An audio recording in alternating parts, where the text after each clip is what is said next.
guys, you're welcome back here for the Heroes of the Dorm tournament, a collegiate league here organized by Blizzard Entertainment in the game Heroes of the Storm. We're so happy to welcome you back here, and if you just start watching, we are in the final phase of the Super 16 here. It is a 1-0 score, and we're about to see the next one. Man, I mean, so many great games today, but yeah, this is potentially match point. If Cal Berkeley brings this out on this second map, the map that Kansas State is about to pick, then that's going to be 2-0. It's really up to Kansas here to perform. It's going to be a decisive point here. The battleground that they have chosen is Sky Temple. This is a lovely map, beautiful artwork, and very interesting game mechanics, which we'll explain you all about in this upcoming video.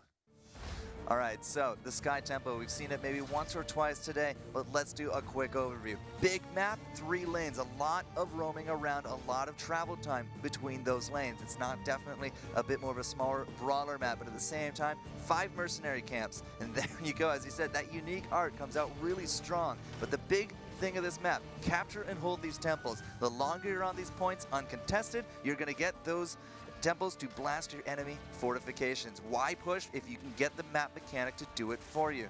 So you're going to see these temples spawning periodically. We're going to see a lot of mercenary camps as big targets, especially on this map, because with those temples down, you got to do something. If you cannot get a fight or an engage, go for the mercenaries. If you can't do those, try to push down a lane. There is a lot to do on Sky Temple. It won't leave you bored, and that is the map that Kansas thinks they can take a win on. All right, let's see how they're going to do it. They're going to have to pick their heroes smartly to divide their attention properly. First pick will be going to Berkeley, and he's going once again, Fan on the Illidan there. He is super confident. Fan is just saying this is the best hero in the game, and arguably by a lot of critics' standards, Illidan is a game changer. If he has the proper support and team, he can really walk all over your opponents. Kansas State saying we're going to counter that out with some lockdown. We have the Elite Tauren Chieftain once more as a first pick potential. In fact, I'm not entirely too sure I've seen an ETC as a first pick. Definitely seen Diablo, but now with the ETC on the side of Kansas, expect a Diablo for the Golden Bears. Yep, there are a number of warriors available. All of them are fun to play and powerful in their own right, but the ones that we see the highest representation for here is ETC and Diablo, so that's something to look out for. For now, Wildcats from Kansas State University are having their second pick be Jaina, which will be played by Kansas Mafia. And Kansas Mafia from Kansas State, I just love the synergy there with those names. I hope he's doing good over there. But with that Jaina, as you said, big damage. Still, at the same time, Panda Jigu saying, all right, we can match that. Vala, the most picked hero in Heroes of the Dorm all the way back to day number 1. She has been there from the beginning, and Panda Jigu saying, yeah, we can do this with her. Yep, a lot of pressure on you when you're playing as one of the most picked heroes, one of the most effective heroes. You're going to be an important and instrumental role of your team, but she's not going to have to do it completely alone. There will be another pick here for the Golden Bears of Berkeley, and it's going to be ultimated on the Tassadar. Now we saw this last time, the Tassadar-Rhaegar combo on Illidan. It really did do good work, but this time Fan doesn't have that diving buddy of Elite Tauren Chieftain. That's why I'm really looking forward to seeing a very likely Diablo by the end of it here. But the Wildcats are saying, we learned from last game, we're not going to give you that Rhaegar this time. In fact, we are going to take it right now and deny that pick, and they also now go for the Uther. All right, Zanisin and Sinchunkin taking Rhaegar and Uther, the 2 best burst, like quick delivery healer supports that you can possibly get, and which synergize the best with Illidan there on the Golden Bears team there, which Fan is playing. So they've taken those 2 away. Here we go. Nice prediction, Jester. Gonna be taking that Diablo, and they're gonna need to take a final pick here, which will need to be a healer. Is it going to be, I was gonna say, I have to be honest, is it gonna be Malfurion? Is it gonna be Lily? Nope, it's gonna be Brightwing. I was gonna say, if you're about to say Brightwing, I would 100% believe you. I'm actually really surprised at the play rates of Brightwing here in the Heroes of the Dorm. It's really high compared to some of the games that I've been seeing over the last few patches, but she definitely has a great spot here with the Golden Bears. We're going to be looking for a lot of healing on the back line for Berkeley. The last pickup here for the Wildcats, though, is going to be a Zagara. So the Zagara and the Jaina as the backline DPS, the range DPS. We're going to have to see if that's enough to try to deal with this comp from Berkeley. Yeah, DPS, of course, being damage per second. And that's something you would love to inflict upon the enemy. A high rate of damage per second, that is. Of course, it had to be a damage dealer of some sort. Yep. Zagara is classified as a specialist because she's got special abilities in creep tumors providing vision, but what she really does is pack a really powerful punch. She does. She can duel out in her lane. She can be part of a three-man stack. The Devouring Maw has been very integral from a lot of these teams, and now we are here. Game number 2 on Sky Temple, and it's going to be the Wildcats here in blue. All right, Wildcats in blue. Zenison there on the Uther, Adokun on the ETC, Barither on Zagara, Kansas Mafia rocking the Jaina. We're going to see a nice little bit of a dance there from Sinchunkin on Rhaegar. Wow, that's a really well-trained dog. Yep, that's a World of Warcraft dance right there if I've ever seen one. On the flip side, though, the guys that are leading this series, the Golden Bears from Cal Berkeley. It's going to be Suppy on the support with the Brightwing this round. Ultimated, Zero, Panda Jigu, and Fan are making the total team members here for their represent, and they are sticking together right at the gates. All right, exactly. They're going there as a unit, 5 of them occupying the Watchtower. Now, the Watchtower is a neutral structure, if you will, a place that you can occupy. And when you have it, vision is granted to your team. If you can take that, it's going to give you a lot of information about potential forays of the opponent into your territory. So it gives a feeling of safety. Yeah, and with that vision, it's really hard to sneak up on an opponent if they do own that Watchtower. You're going to see it trade many hands going back and forth, but it's also just another one of those objectives between these two temples. You can kind of see it here on the top and the bottom, and that's why we have 3 team members here from Berkeley trying to put the irons here to the Wildcats. All right, Panda, Jigo Ultimate, and Suppy doing some poke damage there. Don't have their hopes up too high yet. They know that Zenison might be hiding there in those bushes. In the meantime, we take a look at the other lane in the middle there as Diablo, the Lord of Terror, did a shadow charge on Kansas Mafia. Zenison is going to come in there, Hammer of Justice on his face. He gets stunned, he takes a lot of damage, but Zero is not out yet. He's a warrior, he's got a high health pool. He will need to go back for a bit of healing, maybe, if he still has it. For now, he's just going to stick down in that lane. Yeah, if he's in this lane, he's gaining experience, and so far he thinks that the danger has passed. For the most part, it has. We do have this now congregation from the Wildcats. They're going to choose the middle temple as their point of interest here early on. There are 4 of them there. Who are we missing? That bottom lane Zagara is actually still there, dueling out with Fan. So it's going to be only 4 team members from each side looking to capture each of those temples. Yeah, exactly. Not every member needs to come right away to capture those temples. It would be unbelievably ambitious and greedy to believe that you could take both temples at the same time. Some teams try, man. Some teams try, and they usually pay for it. They usually do. So that has been divided, and Panda Jigu, she's going to capture it here all by herself, and that is actually okay. Vala can do that. Sinchunkin will take a look, but Suppy here as a bro comes in there, polymorphs him and provides a little bit of healing. Zenison coming in there, Suppy takes a Hammer of Justice to the face, as well as a Hammer of a Wave of Light. But in a 3 versus 3 situation, they're being pushed out, and the final charges of the temples are spent. Yeah, so we did actually trade out 1 temple for 1. That's why you see this top lane, absolutely no gate, and that fort already down under half hit points. We have a good push set up here from Cal Berkeley, and they're actually going to look for a little bit more of a roam. Try to set up an ambush between these lanes. So it's not going to be quite that fort yet. Remember, there's going to be multiple temple spawns. There's no rush to take down these forts. Yep. It will happen when it happens later, when you have more firepower, more brawn there. For now, Illidan there on Fan, he'll be heading to the Siege Giant camp. He can take care of himself. He has a trait where if he deals damage to an opponent, he gains life. So he can keep himself well and healthy as he gets that camp. In the meantime, here, Bruiser camp being taken by Zenison and Adokun. They're going to take a little bit of time there. And when they capture it, we may even see a little bit of a delay in them capturing it. Nope, they're going to take it right away. There are different strategies, different methodologies and philosophies. You can sometimes wait and capture it late, but they decide to go for it right away. And this frees them up to go to another place. Now, if they did go for a delay, I might have actually been able to put up a theory that said that they're going to ignore this next temple, which will be the bottom lane temple. Because if they try to do as much damage as possible while the enemy team is focused in a separate lane, they could actually almost effectively trade out siege damage. But unfortunately, they took it rather early here, and it's going to get cleaned up by Panda Jigu and Suppy. Panda's going to start actually looking to do that rotation fairly quickly, but Suppy on the right wing has that global presence, and he can get down to a team fight if he's needed in a jiffy. Yeah, in just a few seconds, the bottom Sky Temple will be happening. But you know what?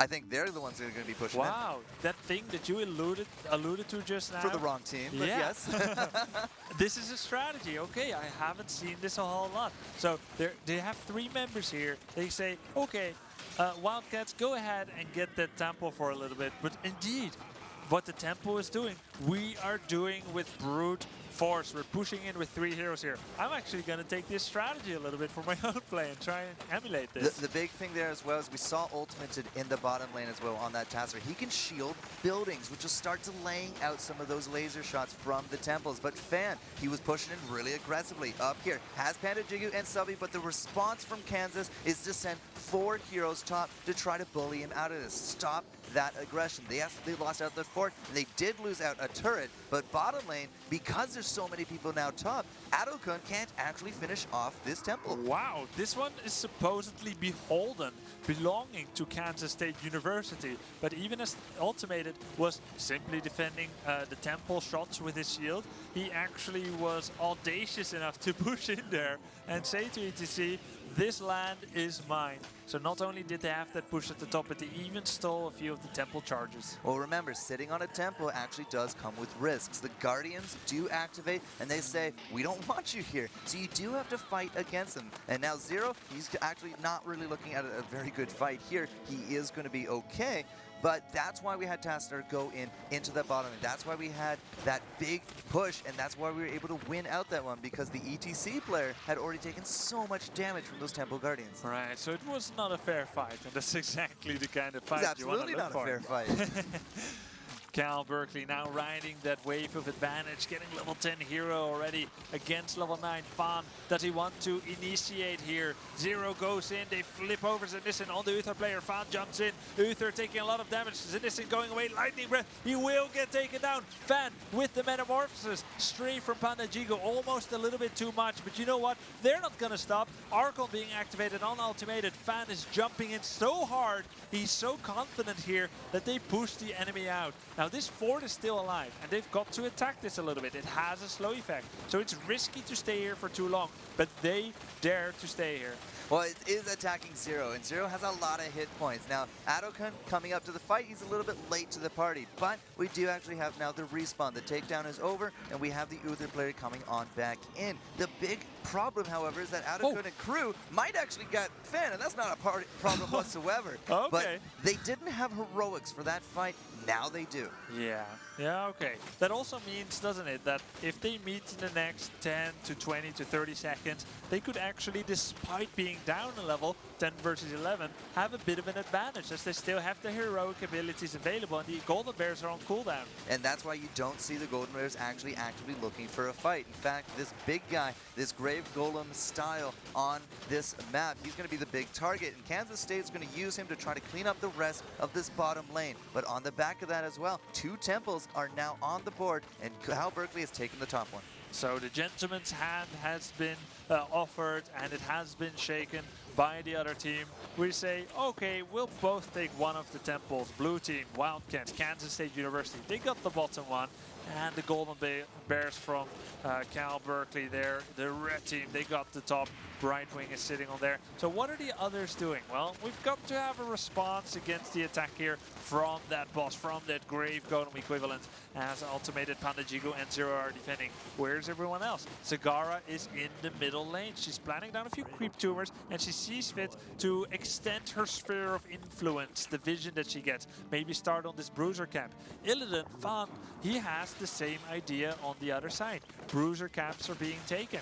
People are split all over the map in various different pursuits and goals. During a lot of that as well, Fan was in a few of the different lanes, just trying to grab some experience. And you can see level 13 has now been achieved for Cal Berkeley. They got that next tier of power-ups ready to go and under their belts. You were not looking for a fight from the Wildcats. Kansas State still actually has a long way to go until that level 13 power gain is theirs as well. So any fight that gets initiated here, they're on the back foot. Yeah, Berethor was interrupted here, got cold feet as he tried to get those bruisers and said, all right, we know we're not the upper dog here, but you know what? This is better on their terms. This is better terms, trying to get an interrupt there on this capture. They're doing the backstab. They don't have the level 13, but they're coming in seemingly from a good position. A very key ancestral healing there. Nice job by the Rhaegar player on Zagara. But what is going to happen here? No takedowns yet. Sin Junkin being chased by Fan, but the first takedown will actually happen on Diablo. Yeah, at the same time, there's a lot of big fight going on for that bruiser camp. Zenison got out, Sin Chunkin, skin of his teeth as well, but they will survive. By the end of it, it's still 2 takedowns for Cal Berkeley, but they did not successfully capture those bruisers, and they're going to start pushing out for Kansas in the top. So if left alone, those bruisers at the top will do some damage, but the big thing is here that the red team, they're not going to stop. Cal Berkeley, they're pushing in here with a bruiser camp of their own, and even though Diablo was eliminated there, he collected enough souls to resurrect immediately, and he's already doing his Lord of Terror work, as Lord of Terrors do, in the bottom right lane there. So it's kind of funny, you know, I'm saying, you know, we don't have level 13. Kansas doesn't want to fight. They fight, they lose out 2 takedowns. Now, they did get the bruiser camp to their merit and their glory, so I'll give them that, but they still are very much on this back foot. Level 15 now for Cal Berkeley. That's going to be very close to a 16 by the end of this tempo phase. And speaking of, we got mid and bot almost ready to go. Ultimated getting attacked there, but he's got that phase shift, able to get away from the action there. Invincible and invisible for a while, is already to safety. Suppi giving him the heals there. And now Kansas State University trying to capture this middle temple, though. It's another phase where 2 temples spawn simultaneously, so they can accept that Kansas State University has this one and try to go for the bottom one instead, and that is where Diablo is.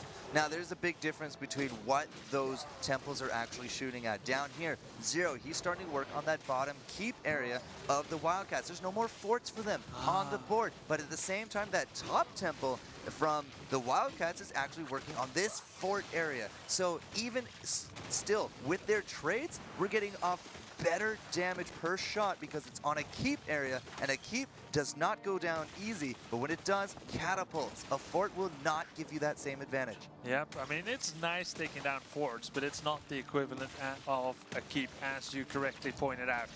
Now, the final charges have been dispensed. We'll see 5 rapid shots, boom, boom, boom, boom, boom, and that was damage on the keep. Now, the game will start to be about other objectives again, and traps, and smoke screens and deception. In comes Fan. He looks like he's by himself, but he's not. He's jumping in there. Suppi with the heals, with the polymorph. Kansas Mafia has got to get out of here. He's being chased by Fan. He will get taken down. Sin Chunkin is forced to heal himself with the ancestral healing. Moshpit only capturing ultimated there in that dance. It's a 5 versus 3 situation.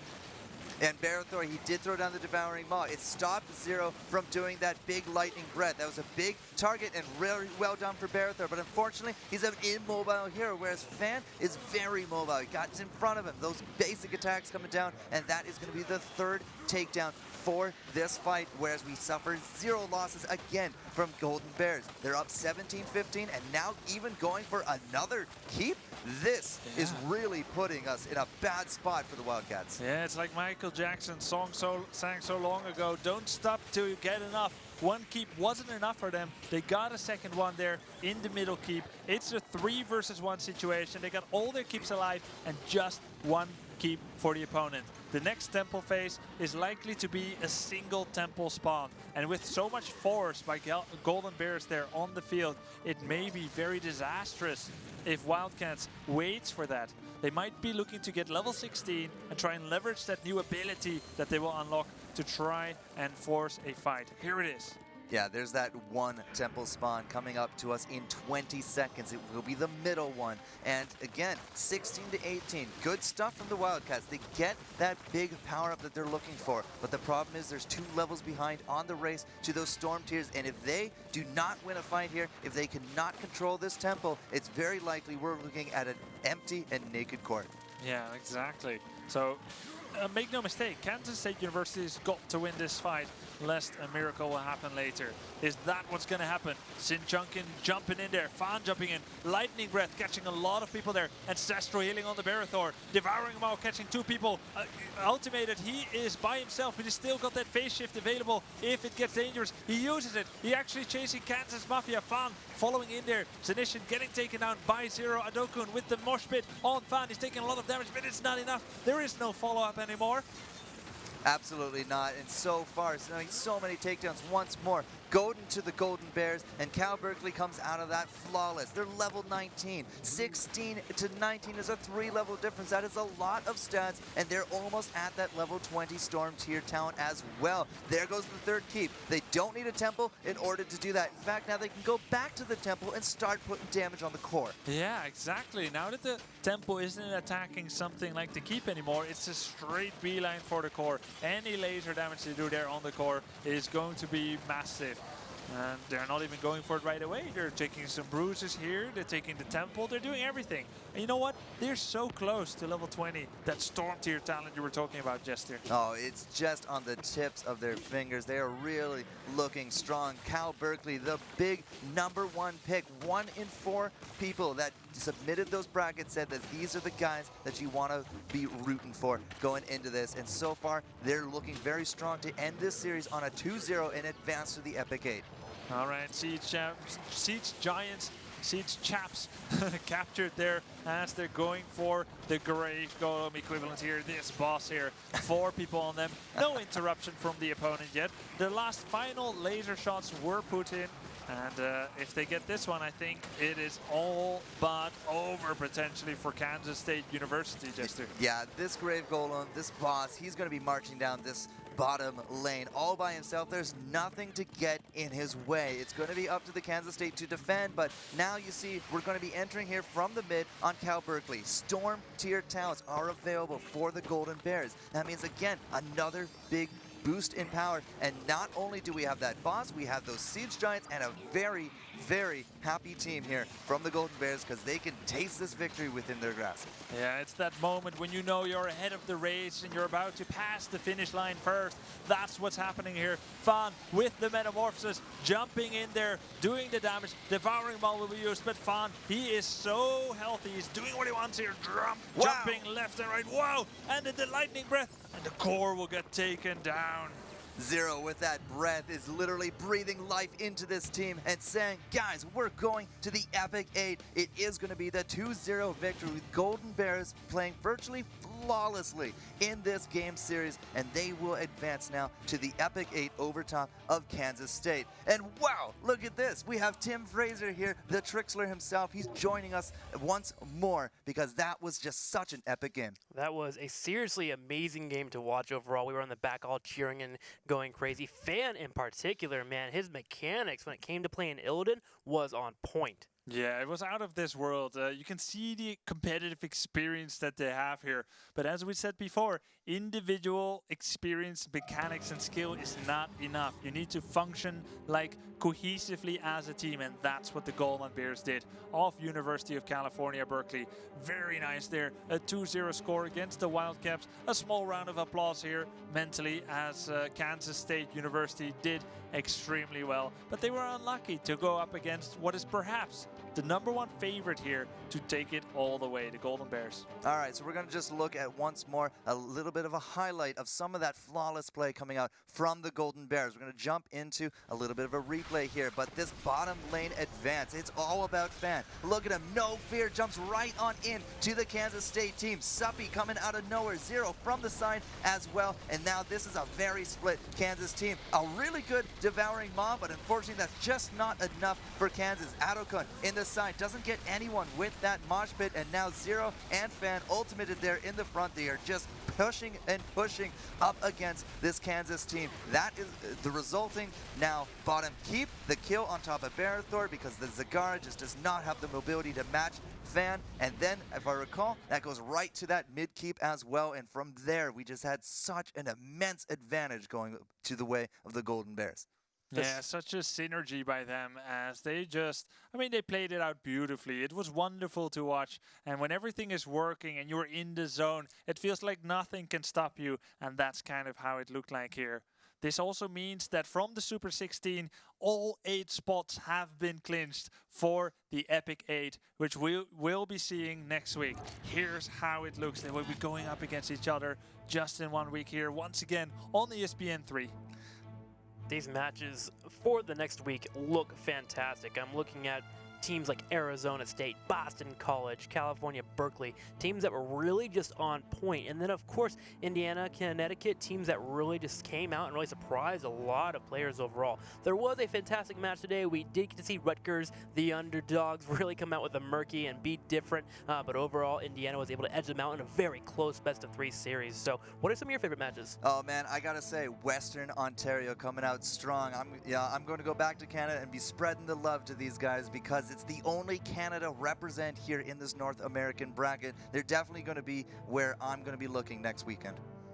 All right, yeah, Washington's games actually left me kind of speechless here as well. Here's the brackets, what is going to be happening. Boston College is going to be going up against Western Ontario, and Texas A&M will be facing off against Arizona State.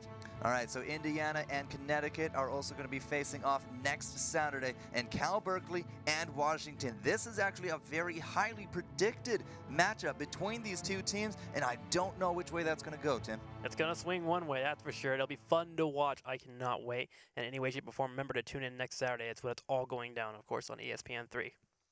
All right, so guys, tune in next weekend, Saturday, April 18th at 2 p.m. Eastern here on ESPN 3. That is where we're going to start off our coverage for the Epic 8. Then you can join us again at the world-famous Shrine Auditorium here in Los Angeles on Sunday, April 26th at 5:30 p.m. EST. So you can see who will be going up through to the Herrick 4, where finally there'll be only 2 teams remaining. Remember, that's Sunday, April 26th at 5:30 p.m. EST. And remember, all that will bring us to the live grand finals, where we'll find out which team will be getting free college tuition for the rest of their college career.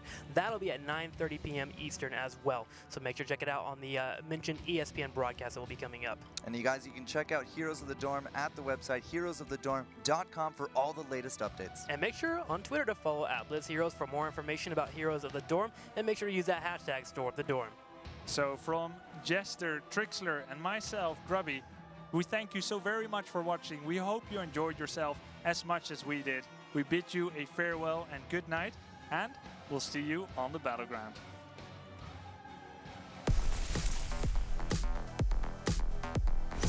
On April 26th, the grand finals for Heroes of the Dorm will take place at the Shrine Expo Hall in Los Angeles, California. Come meet and interact with Blizzard game developers, artists, and players, and try out Heroes of the Storm and other Blizzard games at one of our demo stations. Everyone who attends will get their hands on epic swag, including Heroes beta codes, character skins, a Hearthstone card back, and much more. No tickets necessary, just show up, have fun, and cheer for your favorite collegiate team. Or tune in to the live broadcast on ESPN to watch the grand finals.